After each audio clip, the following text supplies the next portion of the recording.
Hello everyone, welcome to Telugu tech rules. So 2023లో మనకు AI మార్కెట్లోకి రిలీజ్ అయినప్పుడు చాలా చేంజెస్ అయితే వచ్చాయి.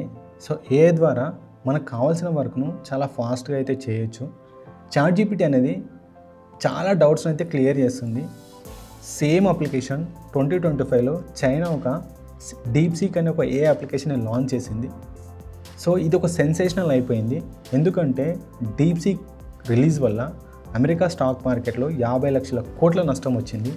ఎందుకు అంటే డీప్‌సీక్ అనేది చాలా తక్కువ మనీతో అయితే వీళ్ళు లాంచ్ చేశారు.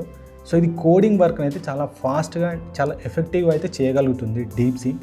సో ఈరోజు వీడియోలో డీప్‌సీక్ను యూజ్ చేసేసి మనం ఒక టూల్ని అయితే లాంచ్ చేయబోతున్నాము. సో ఈ వీడియోని లాస్ట్ వరకు చూడండి. మీకు ఎలాంటి టెక్నికల్ నాలెడ్జ్ లేకుండా, ఎలాంటి వెబ్ డిజైన్ నాలెడ్జ్ లేకుండా మీరు ఒక టూల్స్ని అయితే లాంచ్ చేయొచ్చు. సో 10 మినిట్స్ లోపలే ఒక మంచి మనం టూల్స్ని లాంచ్ చేసేసి మనం అప్లోడ్ చేయొచ్చు.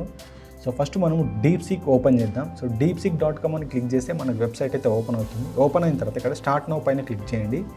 క్లిక్ చేసేసి ఈమెయిల్ ఐడి తోటి లాగిన్ అయిన తర్వాత డాష్బోర్డ్లో ఒక ప్రాంప్ట్ ఇవ్వండి.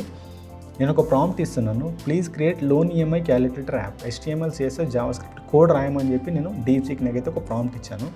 సో ఇప్పుడు ఎంటర్ పైన క్లిక్ చేస్తున్నాను.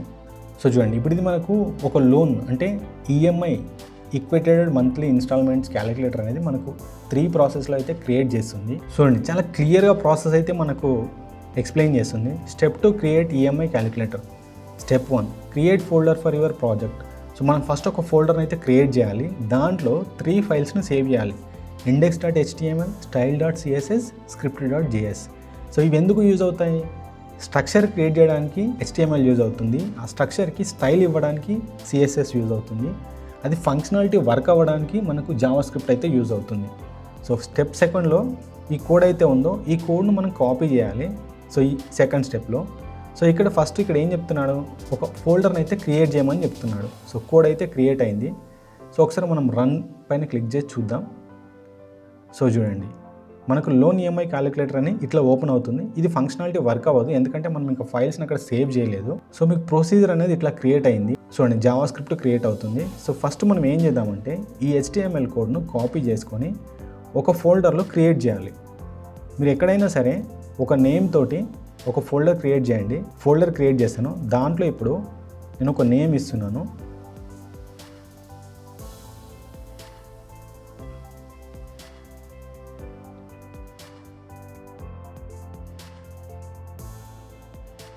సో లోన్ ఈఎంఐ క్యాలిక్యులేటర్ అని చెప్పి ఒక ఫోల్డర్ క్రియేట్ చేశాను. ఇప్పుడు దీంట్లో మనం ఫైల్స్ని సేవ్ చేయాలి. సో ఫైల్ని సేవ్ చేసే ముందు ఇక్కడ ఈ కోడ్ ఉంది కదా, ఈ కోడ్ని కాపీ చేసేసి నెక్స్ట్ మనకు నోట్ ప్యాడ్ కానీ నోట్ ప్యాడ్ ప్లస్ కానీ కావాలి. నోట్ ప్యాడ్ అనేది మనకు డిఫాల్ట్గా మన సిస్టంలో ఉంటుంది. ఇంకా మీకు అడ్వాన్స్గా యూజ్ అవ్వాలి అంటే, అడ్వాన్స్గా మనకు వర్క్ అవ్వాలి అంటే నోట్ ప్యాడ్ ప్లస్ని ఓపెన్ చేయండి. సో నోట్ ప్యాడ్ ప్లస్ అనేది మనం గూగుల్లో నుంచి డౌన్లోడ్ చేసుకోవాలి. అది ఎట్లా అంటే గూగుల్లోకి వెళ్ళేసి నోట్ ప్యాడ్ ప్లస్ డౌన్లోడ్ అంటే మీకు ఈ విధంగా ఓపెన్ అవుతుంది. ఇక్కడ నోట్ ప్యాడ్ ప్లస్ వర్షన్ను డౌన్లోడ్ చేసుకోండి. డౌన్లోడ్ చేసుకొని ఇన్స్టాల్ చేయండి.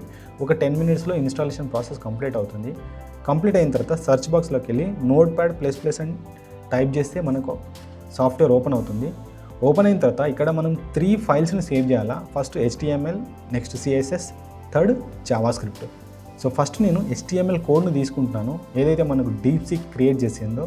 సో ఇక్కడ కాపీ చేసిన తర్వాత ఇక్కడ పేస్ట్ చేయండి అండ్ సేవ్ యాజ్. ఇప్పుడు మనము ఎక్కడైతే క్రియేట్ చేసామో, మనం ఆల్రెడీ ఈఎంఐ క్యాలిక్యులేటర్ అని చెప్పి ఒకటి క్రియేట్ చేసాము కదా, లోన్ ఈఎంఐ క్యాలిక్యులేటర్. దీంట్లో HTML వచ్చేసి index.html. ఫైల్నే మనకు ప్రాపర్గా ఇవ్వకపోతే సేవ్ అవ్వదు. కంపల్సరీ .html అయితే ఉండాలి. సో నేను ఇక్కడ index.html అనే నేమ్ తోటి సేవ్ చేస్తున్నాను. సేవ్ అయిపోయింది. New file. మొత్తం మనం 3 ఫైల్స్ తీసుకోవాలి. సెకండ్ దాంట్లో CSS కోడ్, సెకండ్లో ఇక్కడ style.css కోడ్ ఉంది కదా, ఈ కోడ్ను కాపీ చేయండి. కాపీ చేసిన తర్వాత నెక్స్ట్ నోట్ ప్యాడ్ ప్లస్లోకి వచ్చి సేవ్ చేయండి అండ్ సేవ్ యాజ్. ఇప్పుడు ఇక్కడ style.css మనకు అక్కడ క్లియర్గా డీప్‌సీక్ అనేది ఇచ్చింది, మీరు ఏ నేమ్ తోటి సేవ్ చేయాలనేది. style.css. సో చూడండి, సేవ్ అయిపోయింది. నెక్స్ట్ ఇంకొకటి ఉంది కదా, స్క్రిప్ట్, జావాస్క్రిప్ట్ది. ఈ జావాస్క్రిప్ట్ కోడ్ను తీసుకోండి. సో తీసుకుంటున్నాను. తీసుకున్న తర్వాత notepad++లోకి వచ్చి ఇక్కడ ఎంటర్ చేయండి. సో మళ్ళీ దీన్ని సేవ్ యాజ్. ఇక్కడ ఇప్పుడు script.js తోటి జావా స్క్రిప్ట్ని సేవ్ చేయాలి. ఇప్పుడు సేవ్ అయిపోయింది. సో ఇక్కడ చూడండి, ఈ స్టెప్లో ఇక్కడ వరకు అయిపోయింది. ఈ నేమ్ తోటి సేవ్ చేయమని చెప్పింది. ఇక్కడ ఫోల్డర్ క్రియేట్ చేశాను, సేవ్ అయిపోయింది. Add A button to calculate the EMI. ఇప్పుడు ఇండెక్స్ ఫైల్ మీద క్లిక్ చేయమని చెప్తుంది. నేను ఇక్కడైతే సేవ్ చేశానో ఎక్కడున్నది లోన్ ఈఎంఐ క్యాలిక్యులేటర్. ఓకే, ఇప్పుడు ఇండెక్స్ ఫైల్ మీద డబుల్ క్లిక్ చేస్తున్నాను. సో చూడండి, చాలా అంటే మనకు నిజంగా ఒక ఒరిజినల్ అప్లికేషన్, అంటే మనం ప్రోగ్రామింగ్ నాలెడ్జ్ ఉన్న వాళ్ళు క్రియేట్ చేసే అప్లికేషన్ లాగా క్రియేట్ అయింది.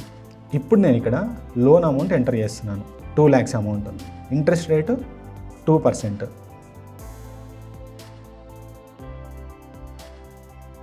Next calculate EMI. సో చూడండి, మనకు క్యాలిక్యులేట్ ఈఎంఐ పైన క్లిక్ చేసినప్పుడు మనకు మొత్తం 2 lakhs 2% ఇంట్రెస్ట్ తోటి ఎవ్రీ మంత్ మనకు ఇంత అమౌంట్ పడుతుంది. సో లోన్ టెన్యూర్ ఎంత ఉంది, ఇన్ మంత్స్ 12 months ఎంటర్ చేస్తాను. 2% ఇంట్రెస్ట్ తోటి 2 lakhs అంటే ఎవ్రీ మంత్ మనకు 16,847 రూపీస్ ఈఎంఐ అమౌంట్ పడుతుంది. సో మనం ఇట్లా కట్టుకుంటూ పోతే మనకు 12 monthsలో అంటే 1 year లోపల టోటల్ 2 lakhs అమౌంట్ అనేది లోన్ అమౌంట్ అనేది క్లియర్ అవుతుంది. సో ఈ డాష్ బోర్డ్ కానీ స్టైల్ కానీ చూడండి, ఒక పర్ఫెక్ట్ అయితే డిజైన్ అయ్యింది. సో ఇట్లా మీరు సింపుల్ స్టెప్స్ తోటి ఒక లోన్ ఈఎంఐ టూల్ కానీ, SEO టూల్ కానీ, డిఫరెంట్ టూల్స్ అనేది మనం ఈ DeepSeekని యూజ్ చేసి క్రియేట్ చేయొచ్చు. సో ఓకే, సో వీడియో నచ్చినట్లయితే సబ్స్క్రైబ్ చేయండి, షేర్ చేయండి, లైక్ చేయండి. నెక్స్ట్ వీడియోలో వచ్చేసి ఇలాంటి టూల్ను మొబైల్ ఆండ్రాయిడ్లో ఎట్లా క్రియేట్ చేయాలి, APK ఫైల్ను ఎట్లా ఓపెన్ చేయాలనేది ఎక్స్ప్లెయిన్ చేస్తాను. అంటే నెక్స్ట్ ప్రాసెస్లో మనకి ఏంది, ఈ కోడ్ను మనం కొన్ని వెబ్సైట్లలో సేవ్ చేసేసి ఒక APK ఫైల్ను క్రియేట్ చేయాలి. ఆ APK ఫైల్ను మన సిస్టంలో ఆ APK ఫైల్ను మన మొబైల్లో ఇన్స్టాల్ చేసుకొని మన మొబైల్లో మనం లైవ్గా వెరిఫై చేయొచ్చు. అంటే మనం ఎట్లయితే ఆండ్రాయిడ్ అప్లికేషన్స్ని ఇన్స్టాల్ చేసుకుంటామో అదేవిధంగా ఈ APK ఫైల్ను మనం ఇన్స్టాల్ చేసుకొని మొబైల్లో మనము టెస్ట్ చేయొచ్చు. ఆ ప్రాసెస్ అనేది నెక్స్ట్ వీడియోలో ఎక్స్ప్లెయిన్ చేస్తాను.